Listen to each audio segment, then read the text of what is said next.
Hello, Bigfoot enthusiasts. Scott here from Blue Mountain Bigfoot Research, and today we have a 2-for-1 special. We're all talking about deer and Bigfoot. Stay tuned.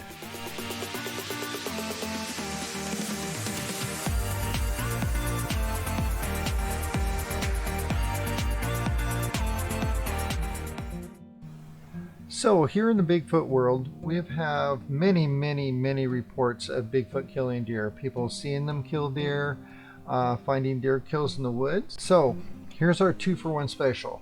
Number 1, here in the Blue Mountains, we have a report of a deer found in a tree.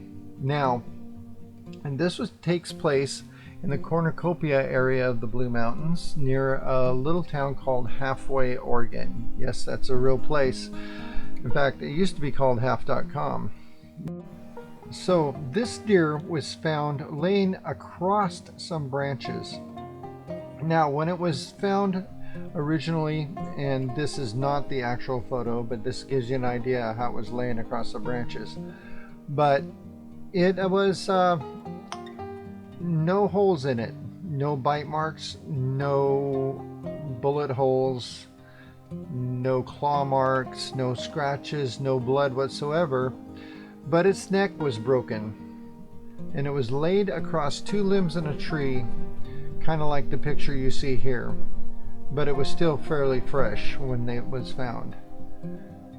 So what could put it in a tree across 2 limbs 8 feet in the air and kill it without puncturing its skin?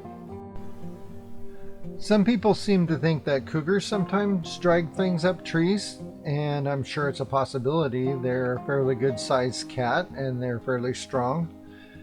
I have never seen it happen. Leave a comment if you think they do, or if you've ever seen a cougar in a tree with a kill. It's quite possible they can pull a deer up a tree, but how do they do it without puncturing the skin or not leaving any bite marks?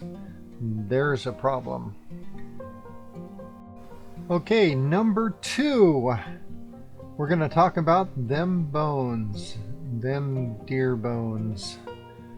So, how does Bigfoot kill a deer? From some of the reports we've heard, that they can actually chase them down. So if you're 8 foot tall and got a 6 foot stride, it doesn't take you many steps to go a long way, so you're probably pretty fast. And if you're 8 foot tall, and you're probably pretty strong. So a lot of people have sent in reports about seeing Bigfoot chase down a deer, snap its neck or snap its leg, and then snap its neck, and then carry it off. So with that said, I have a special treat for you today. One of our viewers sent in some deer bones that were found in the woods, and here's the story. Okay, while hiking in the woods, this gentleman, well, his dog, found some bones.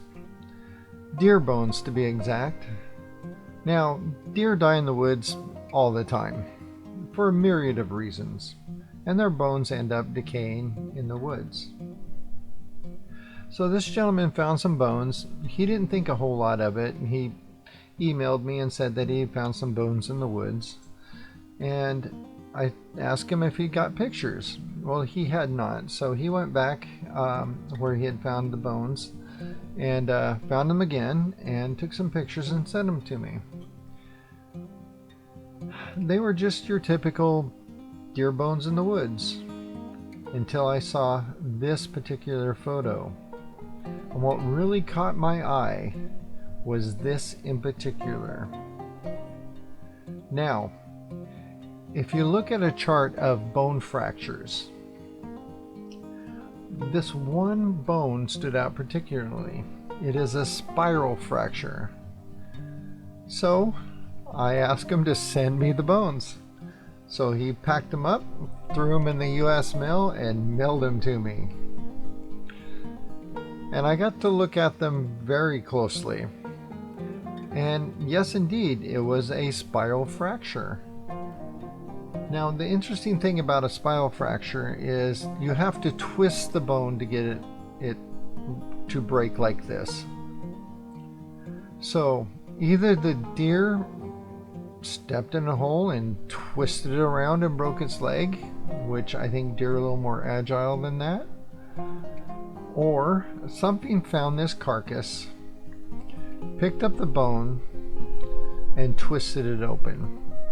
Now, I could find no bite marks, no scrapes, no scratches on these bones after looking at them. So, what could twist a bone and break it?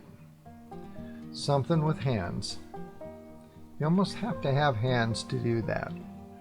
Now, eating bone marrow, that goes back a long time. Like even to our caveman days.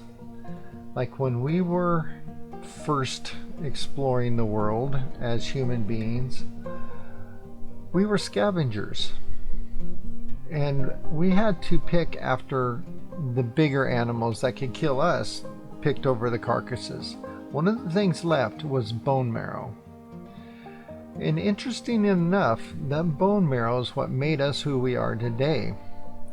The bone marrow is really high in protein.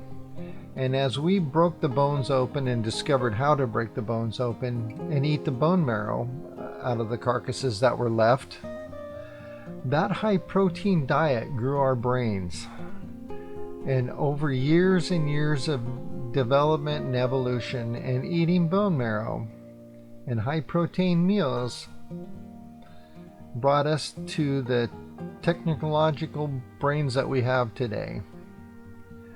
So, was this bone twisted and broken by a Bigfoot so he could eat the bone marrow? Possibility. So, as always, please like and subscribe and put your comments below. What do you think? Did Bigfoot break that bone and eat it? I don't know. It's a good possibility, though.